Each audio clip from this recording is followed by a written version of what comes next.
تو ان جادو کے اثرات کو زائل کرنے کے لیے اللہ رب العزت نے محمد الرسول اللہ صلی اللہ علیہ وسلم کو معوذتین، یہ 11 آیات مبارکہ، 6 قل اعوذ برب الفلق کی اور 5 قل اعوذ برب الناس کی، یہ مرحمت فرمائی۔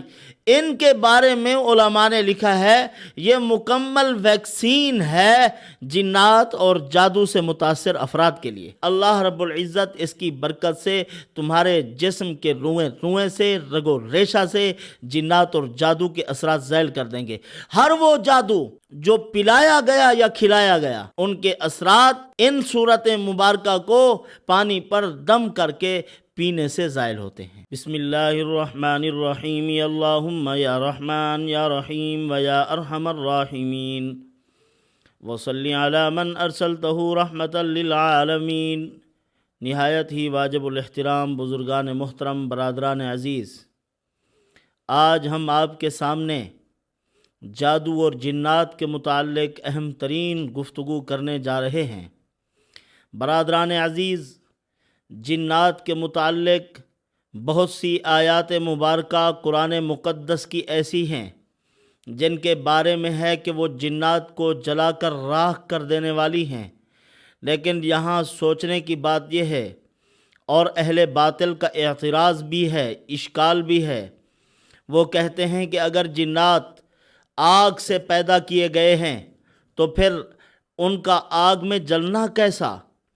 آگ سے بنی ہوئی چیز کیسے جلے گی؟ تو برادران عزیز، آگ تو انسان کے جسم کے اندر بھی موجود ہے، ہوا ہے، آگ ہے، پانی اور مٹی۔ اللہ رب العزت نے اسی طرح عناصر بنائے ہیں، انسان کے بھی جنات کے بھی۔ وہاں غلبہ تو ہے آگ کا، لیکن سراسر آگ کے نہیں ہیں، ان کا جسم تھوڑا لطیف ہے۔ بعض کہتے ہیں کہ جنات کا وجود کثیف ہے، بعض کہتے ہیں کہ جنات کا وجود لطیف ہے۔ راجح قول یہی ہے کہ وہ پوشیدہ ہیں، لطیف ہیں۔ جن کو جن کہتے بھی اسی لیے ہیں کہ جن کا وجود نظر نہیں آتا۔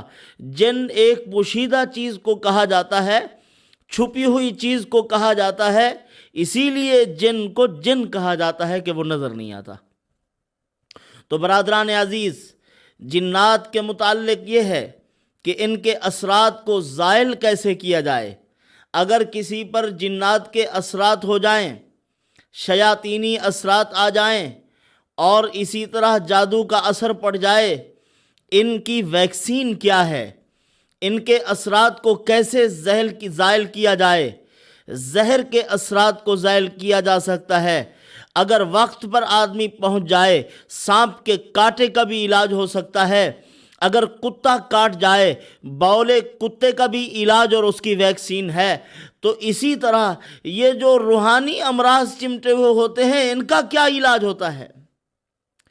تو برادران عزیز، آج کی اس گفتگو میں تسلی بخش علاج اور شافی علاج بتایا جائے گا کہ ان باطل اثرات کو، ان گندے قسم کے اثرات کو، مضر اور ہلاک کر دینے والے اثرات کو کیسے زائل کیا جاتا ہے، اس کی تھوڑی سی تفصیل آپ کے سامنے بیان کریں گے۔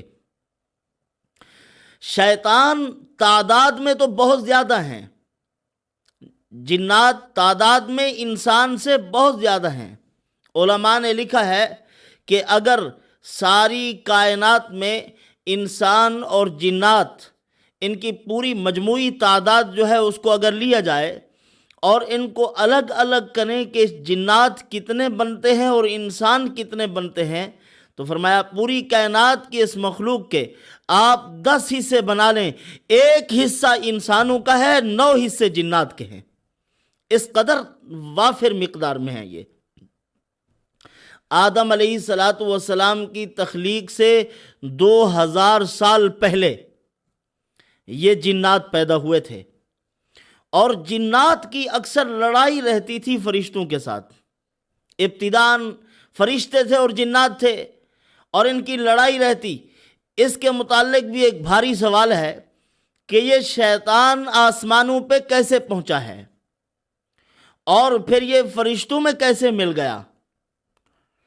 تو اس کے متعلق علماء نے لکھا ہے کہ ایک جنگ ہوئی زمین پر، اللہ کے فرشتے آسمان سے اترے اور جنات کو انہوں نے بھگا ڈالا، اور یہ چھوٹا سا بچہ تھا ابلیس، اس کو انہوں نے گرفتار کیا اور آسمان پر لے گئے۔ آسمان پر اس نے فرشتوں کو دیکھا، ان کی عبادت کو سیکھا، وہاں آہستہ آہستہ کرتے کرتے اس کی ترقی ہو گئی، اور یہ پھر یعنی بڑے بڑے عجیب کارنامے سر انجام دیتا اور اپنا ایک بڑا سٹیٹس بنا گیا، وہاں بڑا مقام اس نے حاصل کیا۔ اور تھا تو شیطان، ابلیس، اس کی سرشت میں یہی تھا، یہ فرشتہ کبھی نہیں تھا اور فرشتوں میں داخل بھی کبھی نہیں تھا، بس ان کے ساتھ رہا ہے۔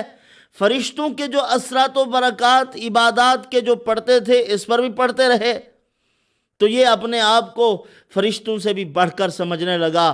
آدم علیہ السلام کے سجدے سے بھی اس نے انکار کر دیا تو تباہی کے دہانے کھڑے ہو گیا۔ احساس ہوا ابلیس کو بھی کہ میں غلط کر رہا ہوں، مجھے یہ کام نہیں کرنا چاہیے۔ ایک مرتبہ اس کی ملاقات حضرت موسیٰ علیہ السلام کے ساتھ ہوئی۔ کہنے لگا، اے موسیٰ کلیم، آپ اللہ کے برگزیدہ پیغمبر ہیں، اللہ کے نبی ہیں، اور اللہ تعالیٰ کی ذات عالی کے ساتھ آپ کو شرف ہم کلامی نصیب ہوتا ہے، تو میری ایک درخواست ہے، وہ جا کے اللہ رب العزت کی ذات عالی کے سامنے پیش کر دینا، میں آپ کا مشکور رہوں گا۔ حضرت نے فرمایا بتاؤ۔ کہنے لگا، اللہ تعالیٰ تو بہت غفور الرحیم ہے، بڑے بڑے لوگوں سے بڑے بڑے گناہ ہوئے ہیں، اللہ تعالیٰ نے درگزر کر دیا، میں بھی چاہتا ہوں کہ میں توبہ کر لوں، معافی مانگ لوں تاکہ میرے گناہ بخشے جائیں۔ حضرت موسیٰ علیہ السلام نے فرمایا ٹھیک ہے۔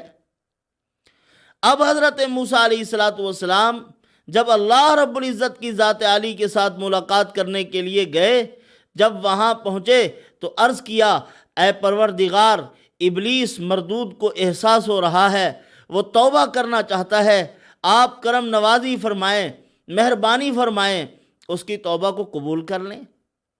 اللہ رب العزت نے فرمایا، اے موسیٰ کلیم، یہ تو کوئی بات ہی نہیں ہے، اس کو کہو کہ میں اس کے ساتھ راضی ہونے کے لیے تیار ہوں، میں مان جاتا ہوں، اس کو معاف کر دوں گا، لیکن شرط وہی ہے، آج بھی اگر شیطان جا کر میرے بندے، میرے نبی حضرت آدم علیہ السلام کی قبر پر سجدہ کر لے تو میں اس کو معاف کر دوں گا۔ موسیٰ علیہ السلام واپس تشریف لائے، ابلیس بھی پہنچ گیا۔ جی جناب، کیا گفتگو ہوئی پروردگار عالم کے ساتھ آپ کی؟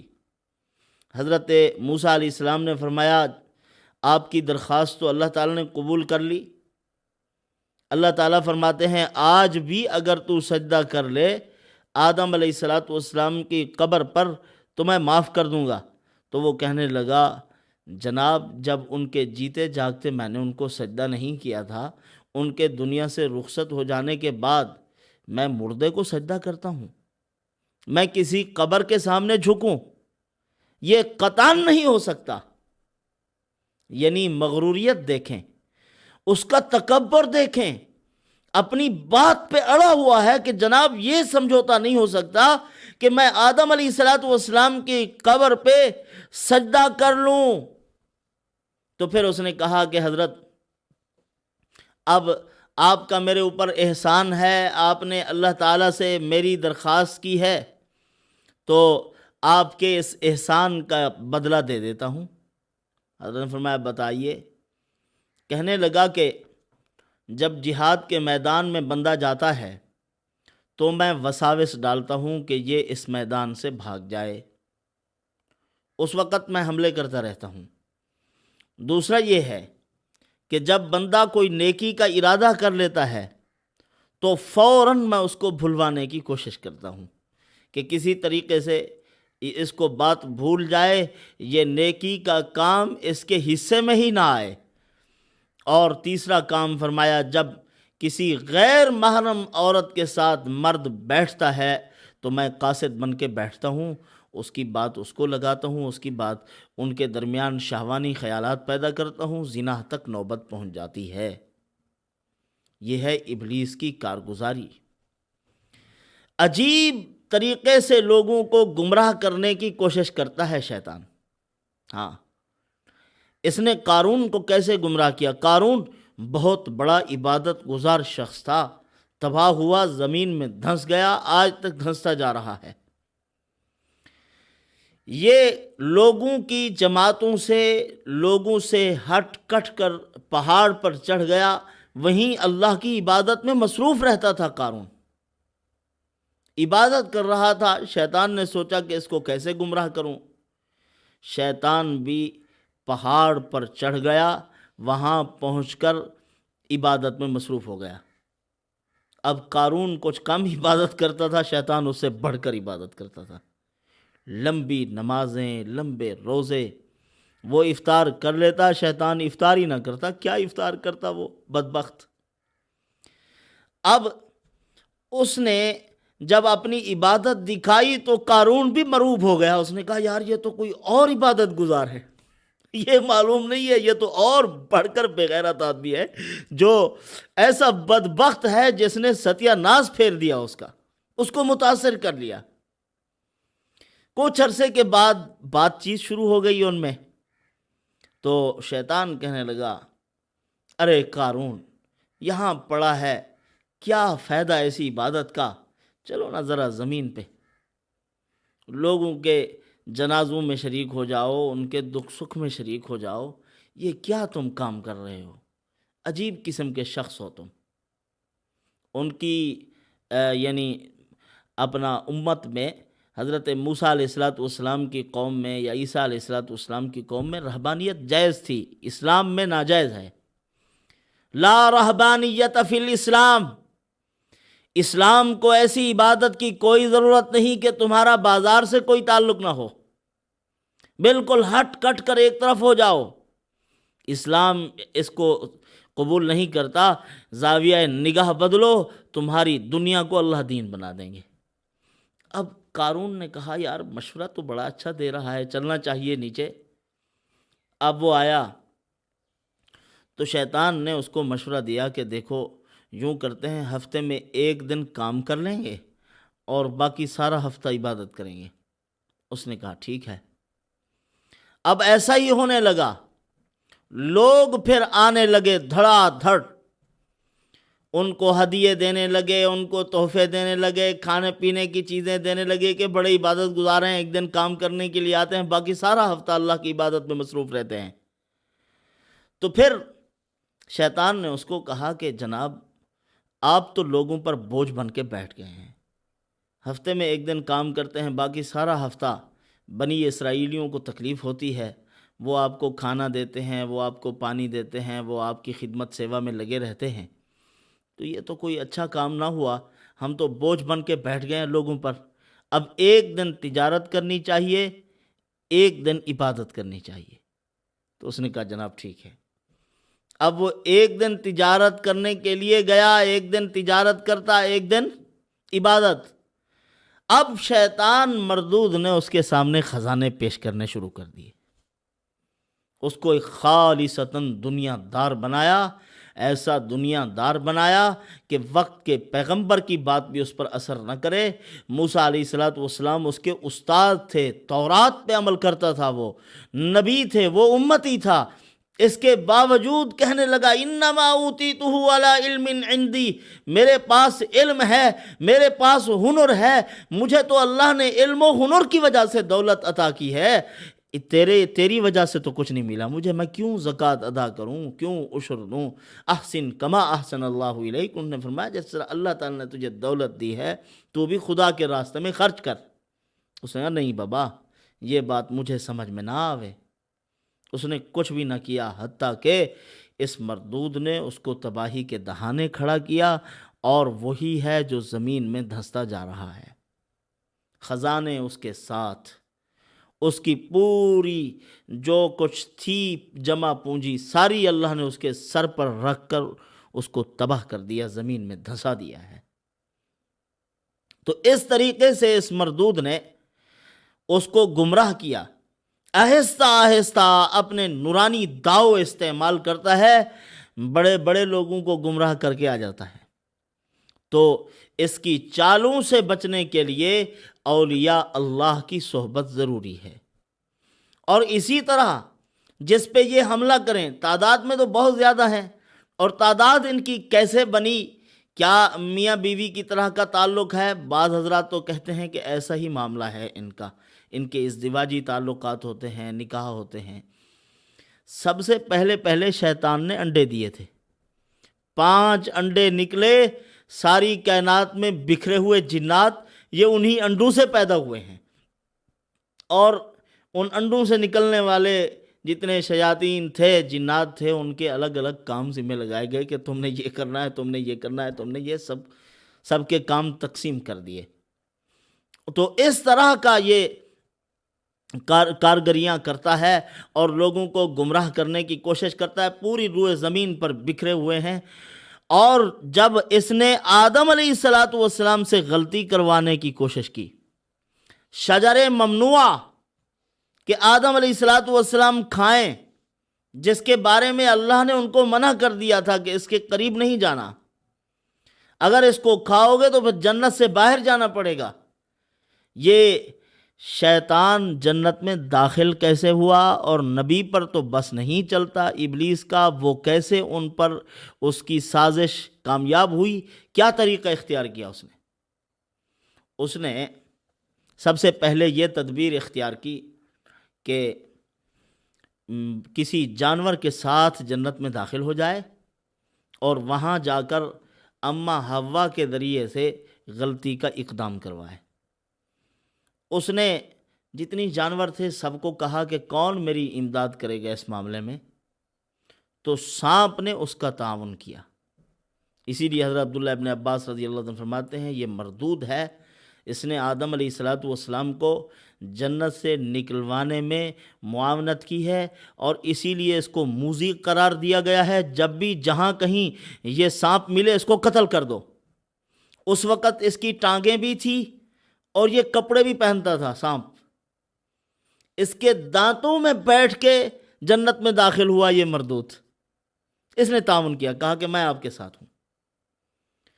تو وہاں یہ پہنچ گیا اور وہاں جا کے وساوس کے ذریعے سے یہ شجر ممنوع قسمیں کھا کر کے میں تمہارا خیر خواہ ہوں، یہ ہے وہ ہے، اوپر نیچے کی باتیں لگائی۔ تو وقاسمہما انی لکما لمن الناصحین، میں تم دونوں کا بڑا خیر خواہ ہوں، آپ اس کو کھا لیں، کبھی بھی جنت سے آپ باہر نہیں جائیں گے۔ تو انہوں نے کھا لیا تو جنت سے باہر جانا پڑا۔ تو اس طریقے سے اس نے غلطی کروائی، اور اللہ رب العزت نے سانپ سے پاؤں بھی چھین لیے، فرمایا اب تجھے پیٹ رگڑ کے چلنا پڑے گا۔ اور اللہ رب العزت نے اس سانپ کے پاؤں بھی اور کپڑے بھی اس کو ننگا کر دیا، اور بغیر پاؤں کے اللہ پاک نے اس کو نکالا، اور جب بھی ملے تو قتل کرنے کا حکم، موذی درندوں میں اس کو شامل کیا، اس لیے کہ شیطان کا مددگار بنا ہے۔ تو برادران عزیز، اس طریقے سے شیطان حملہ کرتا ہے، اور حدیث پاک میں ہے یہ انسان کے خون کے طرح دوڑتا ہے، جس طرح انسان کا خون رگوں میں دوڑ رہا ہے، اس کو تصرف کی قوت ملی ہے، اسی لیے یہ حملے کرتا ہے۔ کسی کو مریض بنا دیا، کسی کو تکلیف میں مبتلا کر دیا۔ رسول اللہ صلی اللہ علیہ وسلم پر بھی جادو کا اثر ہوا تھا، لیکن یاد رکھیے ایک بات بڑی اہم ترین ہے، دل کے دریچے کھول کے اس کو سن لیجئے، نبی کریم صلی اللہ علیہ وسلم پر جادو کا اثر ہوا تھا، لیکن دینی امور میں نہیں، دنیاوی امور میں۔ میں نے کھانا کھا لیا ہے حالانکہ نہیں کھایا، وہ بات میں نے کہہ لی حالانکہ دل میں ہوتی تھی، ابھی تک کہیں نہیں ہوتی تھی۔ ان امور میں تو جادو کا اثر ہوتا تھا، لیکن آپ صلی اللہ علیہ وسلم نماز میں کبھی نہیں بھولے، زبانی لغزش العیاذ باللہ کبھی نہیں ہوئی حضور صلی اللہ علیہ وسلم کو، اور اسی طرح قرآن مقدس اور وحی پر ان کے اثرات نہیں چلے۔ اللہ رب العزت نے حضور کے دینی معاملات کو، دینی امور کو محفوظ رکھا۔ ہمارے ایک بزرگ تھے انڈیا کے، یہ واقعہ میں نے حضرت مکی حجازی صاحب دامت برکاتہ العالیہ سے سنا ہے، فرمایا کہ ان کے اوپر جادو کے اثرات ہو گئے تھے، حالانکہ وہ شیخ الحدیث تھے۔ تو فرماتے ہیں کہ جب پڑھانے کے لیے آتے تو زبردست پڑھاتے تھے، نماز پڑھ رہے ہیں، قرآن پڑھ رہے ہیں، ہر چیز ٹھیک ہے، لیکن جب ان امور سے فارغ ہوتے تو تڑپتے رہتے تھے، نیند نہیں آتی تھی۔ تو یہ اثرات تھے جادو کے۔ تو ان جادو کے اثرات کو زائل کرنے کے لیے اللہ رب العزت نے محمد الرسول اللہ صلی اللہ علیہ وسلم کو معوذتین، یہ 11 آیات مبارکہ، 6 قل اعوذ برب الفلق کی اور 5 قل اعوذ برب الناس کی، یہ مرحمت فرمائی۔ ان کے بارے میں علماء نے لکھا ہے یہ مکمل ویکسین ہے جنات اور جادو سے متاثر افراد کے لیے، مکمل ویکسین۔ یعنی ان آیات مبارکہ کو لکھ کر پیو بھی، اور 100 مرتبہ ان آیات مبارکہ کو پڑھو، پانی پر دم کر کے ان کو پیو، 40 دن تک ان کو استعمال کرو۔ اللہ رب العزت اس کی برکت سے تمہارے جسم کے روئیں سے، رگ و ریشہ سے جنات اور جادو کے اثرات زائل کر دیں گے۔ ہر وہ جادو جو پلایا گیا یا کھلایا گیا، ان کے اثرات ان صورت مبارکہ کو پانی پر دم کر کے پینے سے زائل ہوتے ہیں۔